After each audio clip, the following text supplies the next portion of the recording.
या देवी सर्वभूतेषु दयारूपेण संस्थिता नमस्तस्यै नमस्तस्यै नमस्तस्यै नमो नमः। प्यारे भक्तों, आज मैं आपको बताऊं कि हम सभी लोग नवरात्रों के पावन पर्वों पर करते हैं माँ दुर्गा की पूजा।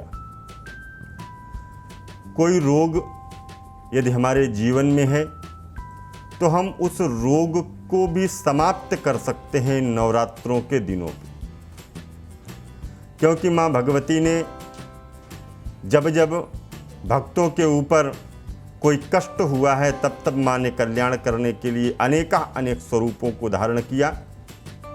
जब इस जगत में मधुकैटभ नामक दैत्य हुए तो माँ ने उन दैत्यों का संहार भी किया।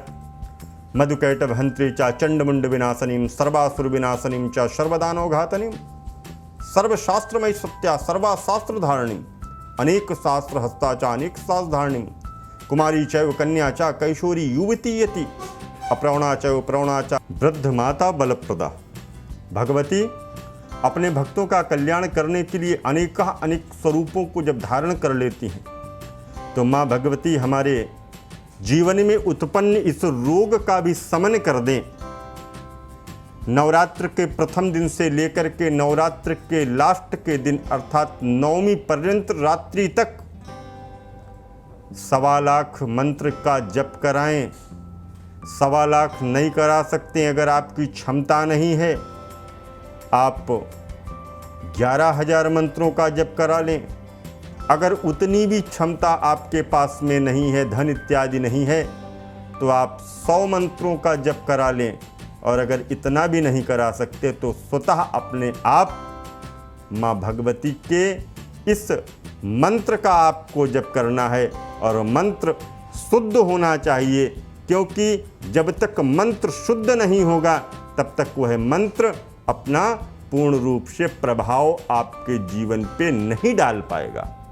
हम और आप थोड़ा थोड़ा प्रयास ये करते हैं कि हम ऐसा कर लेंगे, और ब्राह्मण के पास, किसी योग्य ब्राह्मण के पास आप जाइए और उस योग्य ब्राह्मण के पास जाकर के आपको उस अनुष्ठान के विषय में पता करना है, पूछना है कि महाराज ये अनुष्ठान कैसे होगा। मंत्र मैं आपको बता रहा हूँ, रोगान शेषानि पहंति तुष्टा रुष्टा तु कामान सकलान्न विष्टा त्वामाश्रिताणां च विपर्णयाणम त्वामाश्रिताश्रयताम प्रयांति। हे माँ, ये मेरा जो रोग है इस रोग को आप दूर कर दें और मैं निरोगी हो जाऊं, मेरा शरीर स्वस्थ हो जाए, मैं निरंतर आपके भजन को करता रहूँगा। और एक दिन मित्रों आप कहेंगे, 2 दिन आप कहेंगे, 3 दिन आप कहेंगे, जब 9 दिनों तक आप कहेंगे या आपके द्वारा ब्राह्मण संकल्प लेकर के उस अनुष्ठान को करेगा, माँ के सामने प्रार्थना करेगा, तो माँ कुपुत्रो जायेति क्वचिदपि माता कुमाता न भवति। पुत्र कुपुत्र हो सकता है परंतु माता कुमाता नहीं हो सकती। माँ प्रसन्न हो जाएगी और आपके जो रोग हैं इन रोगों का माँ विनाश कर देगी, इन रोगों को दूर कर देगी। फिर आपको हवन करना है।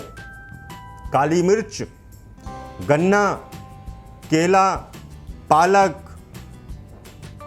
इत्र, शहद, ऐसे बहुत सी वस्तुओं को लेकर के और पूरी दुर्गा सप्तशती का आपको हवन करना है। उस हवन के प्रभाव से जब हम भगवती के उन नामों को, उन मंत्रों के माध्यम से हवन करेंगे, जो रोग है, जो शत्रु हैं, आपके वह शत्रु भी दूर हो जाएंगे। पीली सरसों आती, उस सरसों से जब हवन करेंगे तो शत्रुओं का विनाश हो जाएगा।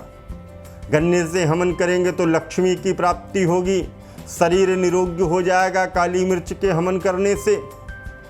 ऐसे बहुत से विधान शास्त्रों में वर्णित किए गए हैं, शास्त्रों में बताए गए हैं।